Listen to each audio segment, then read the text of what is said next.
the war between Russia and Ukraine, the conflict between Israel and Palestine, and the rapidly escalating tension in the Middle East. The possibility of a Taiwan contingency has also been reported. As such, news about war has been appearing in the media every day. Whenever war becomes a reality, war propaganda is deployed by state power. War propaganda is a method of propaganda that incites hatred toward the enemy and raises patriotic sentiment, thereby turning people's attention toward war. Even if your country is not directly involved in a war now, you never know what will happen in the future. Or perhaps we are already being influenced by war propaganda, even if we are not aware of it. What do you need to know in order to view the world calmly and not be influenced by propaganda? I will explain the principles of war propaganda that you need to know in order to see the world correctly. Hello everyone, I'm Kanta. There are common principles in war propaganda. A famous study points that out. Arthur Ponsonby, a British politician. In his book, Falsehood in Wartime, he exposed that the British government during World War I succeeded in attracting large numbers of volunteer soldiers by creating lies to incite fear and hatred in the public and to drive patriotism. Ponsonby identified 10 common elements as the laws of war propaganda. At the time, these laws he pointed out had World War I in mind, but it was later revealed by Belgian historian Anne Morelli that Ponsonby's 10 laws also applied to other periods and other wars. In her book, The Basic Principles of War Propaganda, Anne Morelli reveals the mechanisms by which war propaganda have been created and used by a number of countries to legitimize their entry into war, ranging from World War I to the wars in the present day. In this video, I will refer to Morelli's book to explain the first principle through the fourth principle of war propaganda, which are used especially in the stages from the pre-war period to the period just after the war begins. The first principle of war propaganda is, we do not want war. In any war, in any era, just before the war begins, the leaders of nations all claim, we don't want war, we want peace in fact.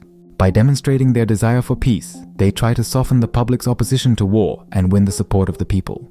Take World War II, for example. Many people can imagine that the Allies, especially the United States, repeatedly said, we don't want war.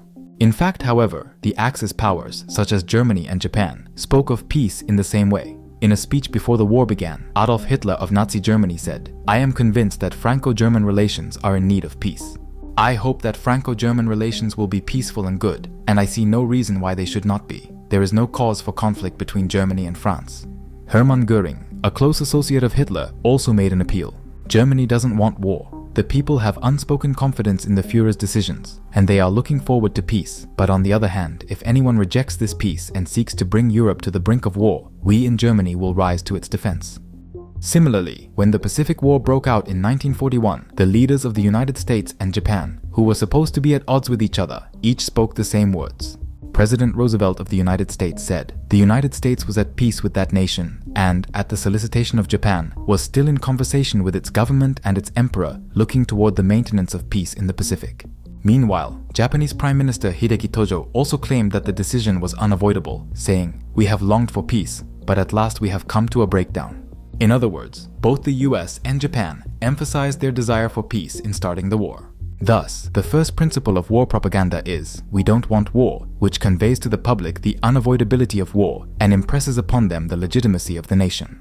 Why then wars start despite the fact that leaders verbally say that they want peace? The reason lies in the second principle of war propaganda, which follows. The second principle of war propaganda is, our adversary is solely responsible for this war. Arthur Ponsonby points out the second principle as follows. At the outbreak of war, both sides insist to each other, we want peace, but the other side wants war. We have no choice but to enter the war. Propaganda always emphasizes the easy-to-understand dualism of good and evil. We are the victims, and the other side is the aggressor. Our actions are only for self-defense, and we are compelled to start a war because the other side is posing a danger. This is a common tactic to convince the public of the legitimacy of war and to draw support. For example, after the attack on Pearl Harbor on December 7, 1941, US President Roosevelt made a speech as follows. As Commander-in-Chief of the Army and Navy, I have directed that all measures be taken for our defense. There is no blinking at the fact that our people, our territory, and our interests are in grave danger. Meanwhile, then Japanese Prime Minister Hideki Tojo similarly asserted his justification for starting the war. The empire has been compelled to take a decisive stand in order to overcome the current situation and to ensure its own survival and self-defense. In other words, both the US and Japan insisted that the other side had launched a war and that they had no choice but to fight for their own defense. Hitler of Nazi Germany made a similar argument when he launched his invasion of Poland in 1939. Poland issued a general mobilization order. It was a resurgence of terrorism. I decided to respond to it by the same means they did. Hitler justified Germany's invasion by saying that Poland was responsible for it and that it was to protect their own country. He also said at the time that Britain, France, and their allies were trying to shrink German territory by surrounding Germany, and that the war was for defense. This pattern is very similar to that of President Putin's justification of Russian action to ensure security in the contemporary invasion of Ukraine.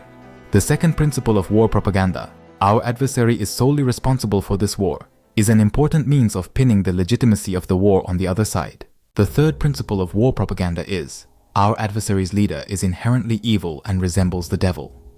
By giving the enemy an easily recognizable face and making that person into a symbolic villain, a concrete image of the enemy camp is presented to its own people. Even in wartime, it is difficult in practice to hate the enemy as a whole in order to make one's own people hate the enemy. However, by portraying the leader of that country as a demonic being, it is easier to focus anger and hatred toward the enemy. Saddam Hussein of Iraq, Gaddafi of Libya, Osama bin Laden of Al-Qaeda, and Putin of Russia. All of them were imagined as evil leaders in the US and other countries, and symbolically carried the hostility of the people. By instilling this face of evil in the people, they incite hatred toward their adversaries. There is also another effect in portraying enemy leaders as demons. By making the presence of ordinary people in the enemy country invisible, and portraying them as faceless beings who are also subservient to their own leaders, it makes it difficult to sympathize with them. It makes people unaware of the possibility that the citizens of the enemy country are ordinary people, just like them. Since World War II, Hitler has often been cited as a symbol of the devil as such. Even today, the image of Hitler persists as an embodiment of evil, and it is not uncommon for the leaders of opposing countries to be compared to Hitler. Iraq's Saddam Hussein was once treated as the leader of a friendly nation to the US, but when the Gulf War began in 1991, he was immediately promoted as a second Hitler, and pictures of him looking like Hitler were widely circulated. Incidentally, when Russia invaded Ukraine in 2022, many photos of President Putin resembling Hitler were also circulated. By simplifying the enemy leader as a demonic being as such, people are distracted from the complex nature of the problem and easily fall into the dualism of good and evil. Thus, symbolizing the enemy leader as a demonic being is used as an important tool of war propaganda. The fourth principle of war propaganda is, we are defending a noble cause, not our particular interests. There are many different actual objectives for starting a war. For example, there are often hidden ambitions such as to expand the territory, secure natural resources, or expand political influence. However, the reality is that it is difficult to gain public support when the true purpose of war is overtly stated. This is where the fourth principle of war propaganda comes in. Attempts are made to gain public approval for the war by masking the true purposes for starting it and replacing them with a cause such as noble justice or the Great Mission. For example, in World War I, the Allies entered the war on the pretext of stopping the spread of militarism, protecting small countries, and establishing democracy. These reasons were presented to the public as justification for the war.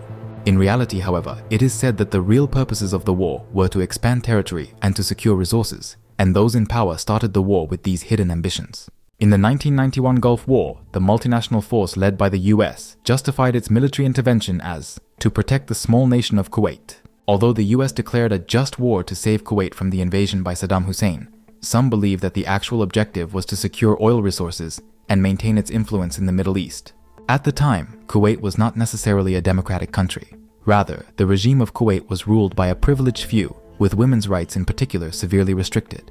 Nevertheless, the US put forth the noble idea of protecting the small country from the evil Hussein regime and decided to take military action with the support of the US citizens.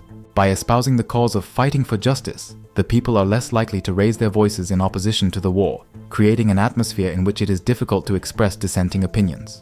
The fourth principle of war propaganda thus becomes a powerful means of masking the true purpose and drawing the public into the war as a great mission.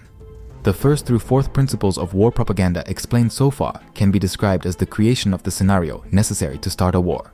From this point forward, the fifth and subsequent principles can be called propaganda to create an atmosphere conducive to gaining support for the continuation of war by imprinting images of favorable war conditions on the people. I will not go into details, but would like to cite the fifth and subsequent principles as follows. The fifth principle: the enemy is purposefully committing atrocities. If we are making mistakes, this happens without intention. The sixth principle: the enemy makes use of illegal weapons. The seventh principle: we suffer few losses. The enemy's losses are considerable. The eighth principle: recognized intellectuals and artists support our cause. The ninth principle: our cause is sacred. and it is the 10th and final principle that completes the war propaganda. I would like to explain about this in detail because it is relevant to how we should deal with war propaganda. The 10th principle of war propaganda is, whoever casts doubt on our propaganda helps the enemy and is a traitor. It silences any voices that question the legitimacy of the war and creates an atmosphere in which dissent is not tolerated. Once this stage is reached, it becomes very difficult to defy the propaganda. I also experienced the power of this principle during the war in Ukraine. From the beginning, I have been sending out messages to keep a cool head, such as by calling for the breakaway from dualistic perspective of good and evil and by explaining the principles of war propaganda. But in the midst of massive mass media coverage and public enthusiasm, the influence of my messages was limited, and I received criticism and slander at times. I have even been labeled an enemy of Ukraine and a Russian spy. That is why it is important to understand the first 4 principles, explained in detail in this video, before the war begins. This is because war propaganda has already begun when the start of war is declared. In this contemporary world, even individuals can easily transmit information through social networking services. Therefore, each and every message we send out can be a part of war propaganda. That is why it is important to understand these principles and to take a breath and calm down before sending out messages. By acquiring knowledge of war propaganda, we can gain the ability to look at things calmly, not be misled by propaganda, and judge the situation from our own points of view. Consequently, I believe that the calm judgment of each individual gathered together will be a great force to keep war away from us, and, as a result, save many lives. The principles of propaganda which we looked through in this video can be applied not only to war, but also to various other occasions. In particular, when a state power makes a new political decision, there may be a cleverly orchestrated propaganda hidden in the background. Knowing these laws will give you the ability to recognize the intentions of such propaganda and to make calm judgments. I hope you will apply this knowledge to various occasions and gain a multifaceted perspective on things. On Kanta's channel, I try to bring you the perspectives you need to see things from multiple perspectives. Your ability to make calm judgments may lead to the power to bring peace to the world, albeit indirectly. Each of us may be small, but we are not powerless. If we can gather our small power, we may become a big driving force to change the world. Those of you who would continue learning with me, please take this opportunity to subscribe to my channel if you have not yet done so. If you felt that you learned even a little bit from this video, I would appreciate it if you could click the like button at the end. Thank you again for watching to the end. See you again in the next video.